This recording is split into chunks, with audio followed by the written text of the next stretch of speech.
Muy bien, vamos a revisar un poquitito hoy cómo está la situación del control que tiene el Estado sobre los centros penales. Usted recordará que el 1 de abril del 2016 la Asamblea Legislativa aprobó un paquete de medidas extraordinarias que estaban dirigidas a retomar el control sobre los centros penitenciarios. El 10 de febrero pasado, ese primer paquete de medidas se extiende por un año más y hay una serie de centros penales que están incluidos en este listado, de los cuales están bajo medidas extraordinarias, porque no son todos, Chalatenango, Ciudad Barrios, San Francisco Gotera, Izalco, Quesaltepeque, Zacatecoluca, entre otros. Sin embargo, este fin de semana conocimos que a pesar de la aplicación de estas medidas, se encontraron en el centro penitenciario de Ciudad Barrios una serie de ilícitos y por esto, entiéndase, 147 celulares, 4 pistolas, 2 cargadores solares y más de $18,000 en efectivo.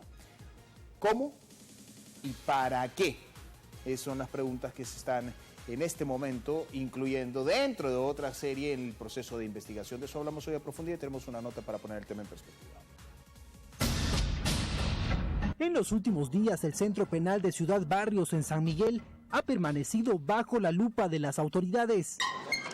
Y es que pese a ser uno de los recintos penitenciarios que desde hace un año están sometidos a las medidas extraordinarias de seguridad, recientemente las autoridades se llevaron una sorpresa al encontrar un buen número de ilícitos que estaban bajo el poder de los internos. Entre otros artículos, se localizó una granada, teléfonos celulares, armas de fuego, municiones, droga y más de $18,000 en efectivo. Muchos de ellos se encontraban seguramente desde hace mucho tiempo. No olvidemos que ese fue un centro penitenciario donde se basificó prácticamente toda la estructura de uno de los grupos de pandillas más grandes del país. Según han detallado las autoridades, el procedimiento comenzó hace 8 días a petición de la Fiscalía y la Policía, luego que la madrugada del 24 de marzo una granada explotara en el sector 1 de ese reclusorio. Incidente que dejó a 2 supuestos pandilleros lesionados. El tráfico de objetos ilícitos continúa. Para el criminólogo Ricardo Sosa, es incomprensible que los ilícitos hayan permanecido en poder de los reclusos sin que las autoridades lo supieran.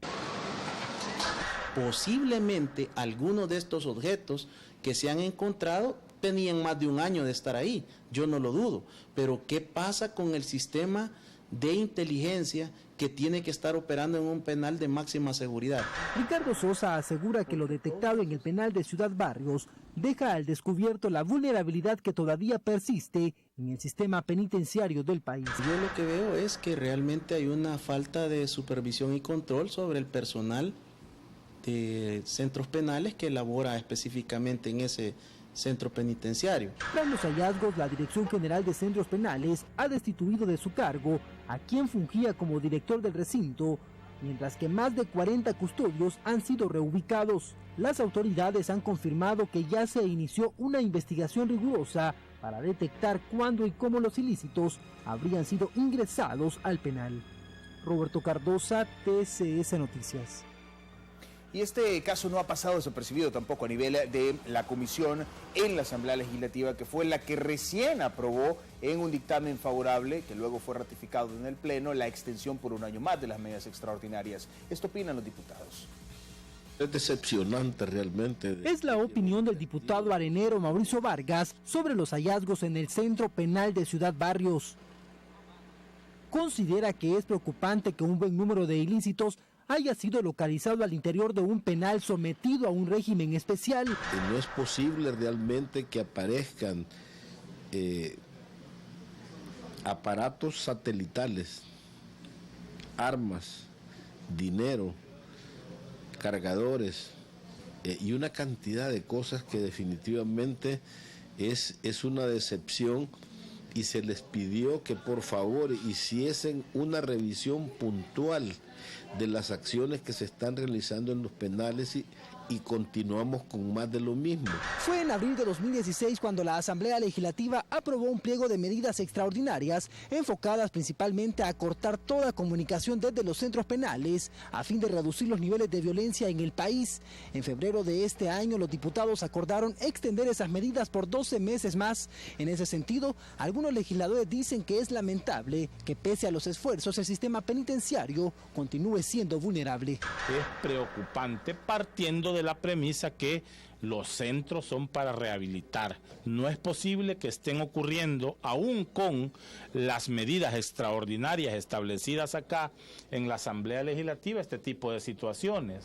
Sin embargo, el diputado del PCN, Antonio Almendaris, asegura que lo ocurrido en el penal de Ciudad Barrios no significa que las medidas extraordinarias no estén dando resultados. Lo que tiene que haber es, como yo le decía al señor vicepresidente de la República, quien coordina la seguridad del gabinete, yo le decía que por eso tiene que haber una constante inteligencia. Y le decía también que los custodios tienen que estar siendo relevados cada cierto tiempo en los centros penales. Pero ante los hallazgos en el centro penal de Ciudad Barrios, algunas opiniones como la del diputado Mauricio Vargas señalan que en estos momentos la Dirección General de Centros Penales debe profundizar su plan de depuración. Tenemos que tomar las medidas necesarias y oportunas para que realmente controlemos y neutralicemos la violencia al interior y en los territorios. Roberto Cardosa, TCS Noticias.